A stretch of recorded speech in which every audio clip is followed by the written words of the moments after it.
What's up, guys? Dominic Abassi here for the British Columbia Football Conference, and championship season is here. How beautiful is this? Every single game played from here on out will find the winner getting their hands on some kind of hardware at the end of it. Fantastic stuff, and some really intense and exciting football lays in front of us. The Cullen Cup Championship game this Sunday in Kelowna, the Apple Bowl. The Okanagan Sun, the number 1 seed, taking on the number 2 seed, the Langley Rams. A battle of the top two teams in the regular season, and the two hottest teams in the league. The Sun 6 in a row, the Rams 7 in a row. So something's got to give here on Sunday afternoon. And neither team has lost since they beat each other in back-to-back meetings in weeks 4 and 5 earlier this season. A split in the season series, the Sun a measly +6 in the points for and against. So basically, it's a wash between these two very talented football teams. Now, I'll start this video out by calling out myself for a bad job I did earlier this week. I interviewed the two head coaches, Ben McCauley from the Sun, Howie Zarin from the Rams, and I kind of pride myself on my interview skills, asking insightful questions, getting the coaches to break out of the coach speak and give us some insightful and interesting comments, which I know they're capable of if you can prod at them a little bit. But I kind of blew it because I did not bring up one of the biggest and most salacious storylines behind this game. Earlier this season, comments attributed to Sun head coach Ben McCauley that were published in a Kelowna newspaper where he absolutely lit up the Rams. Now, these comments were made shortly after the Rams beat the Sun in the Apple Bowl and were made on the field. This is a direct quote. "It's frustrating because I don't think Langley is even a playoff team. I don't believe they're good enough to be on the same field as us." Wow, right? Now, to be fair to Ben McCauley, I spoke with him after that, and he did say that the reporter effectively snuck into the team's post-game huddle when Ben thought he was addressing his players and his coaches. He did not know there was a reporter in there at the time recording what he was saying. The reporter then took those comments and printed them in the paper. That's kind of bad form by that reporter, to be honest with you, but nevertheless, Ben does not deny that he made those comments. Now, I know for a fact that those comments have found their way onto some paper that has been plastered all over the Langley Rams practice facility this week. So you know that the Rams are trying to use that as some bulletin board material, some fuel to their fire this weekend. That's not a bad strategy by them, but in my experience, that kind of fuel typically has a pretty short lifespan. You might come out of the gate really fired up and really pissed off, and we're going to get them because they said that this and that about us, but after a couple of series, it's just a football game, and all that stuff kind of washes away, and you just start to focus on your matchups, your assignments, your game plan, and all that stuff becomes really quite secondary. Now, a massive storyline for this game is the Rams' quarterbacking decision.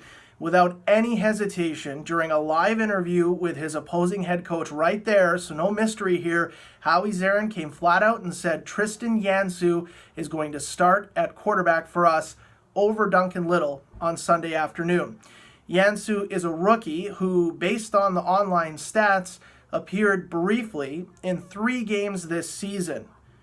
He then came off the bench against the Raiders in the semifinal last week and just casually threw for 400 yards and 4 touchdowns. So the kid can clearly ball, but you've got a rookie making his first junior football start in the Apple Bowl with the Cullen Cup on the line against that Sun defense, with the Sun coaching staff a full week to prepare against him.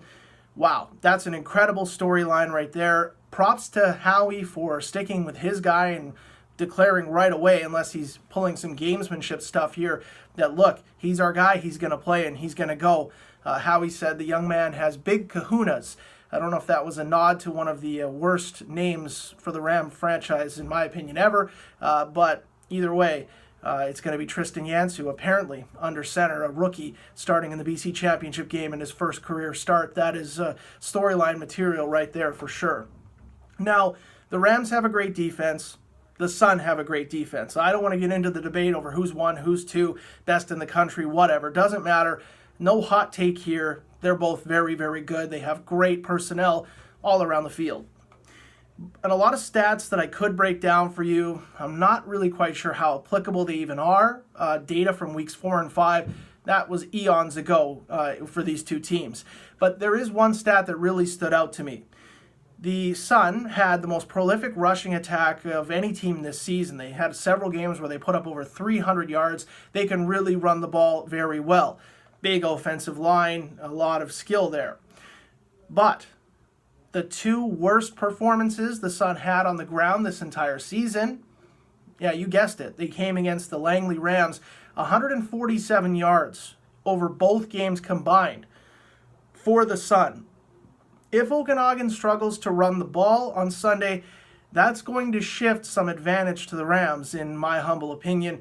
Then you've got the strong Rams defense who can try and force the ball into the hands of Matthew Mahler and hope that their rookie quarterback and Javon Katoy can hook up for 1, 2, maybe 4 touchdowns again, and that's going to put the Sun in a really difficult spot. Basically, at the end of the day, my biggest advice here that I could pass along, or my biggest message, would be to everyone involved, fans, players, coaches, broadcasters, enjoy the game. Soak in the experience. Not for everyone. Sometimes people get to do this more than once, but in reality, these are typically kind of once-in-a-lifetime experiences. So enjoy it, and don't let it pass you by, because it'll go by fast. The winner on Sunday earns the right to host the national semifinal. That will see either Hamilton or Windsor out of Ontario traveling west next Saturday. I believe November 3rd has been picked for the national semifinal game. And of course, the winner of that game will then go to face the winner of the Prairies in the Canadian Bowl Championship. And a little tip to you players. I know it's all about the Canadian Bowl. You want that ring, you want that Canadian Bowl trophy, but don't overlook that Cullen Cup, and I'll tell you why. And it's not because you can't get to the Canadian Bowl without winning the Cullen Cup, that's obvious, but the Cullen Cup will hold beer, and a lot of beer. The Canadian Bowl leaks like a sieve. Trust me, I know that one from experience. Catch all the action live at bcfctv.com. For the BCFC, I'm Dominic Abassi.